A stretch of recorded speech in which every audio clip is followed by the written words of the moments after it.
शिवरायांचे नाव न घेणाऱ्यांना आज रायगड आठवला. राज ठाकरे.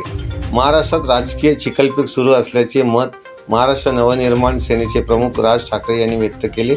विधान भवनात एका कार्यक्रमाला गेलो होतो. कोणकोणत्या पक्षात आहेत हेच कळलं नाही. सध्या जे वातावरण आहे हे आधीच कधी पाहिलं नसल्याचे राज ठाकरे म्हणाले. दरम्यान यावेळी राज ठाकरेंनी शरद पवारांवर देखील टीका केली. छत्रपतींचं नाव न घेणाऱ्या शरद पवारांना आज रायगड आठवला असे म्हणत राज ठाकरे यांनी पवारांवर टीका केली. ते डोंबिवलीत बोलत होते. राष्ट्रवादी काँग्रेस शरद पवार पक्षाच्या तुतारी चिन्हाचं आज अनावरण करण्यात आलं आहे. तुतारी वाजवणारा माणूस हे चिन्ह तळागाळात पोहोचवण्यासाठी रायगड किल्ल्यावर भव्य कार्यक्रम झाला. या कार्यक्रमाला खुद्द शरद पवार गेले होते. यावरून राज ठाकरेंनी त्यांच्यावर टीका केली.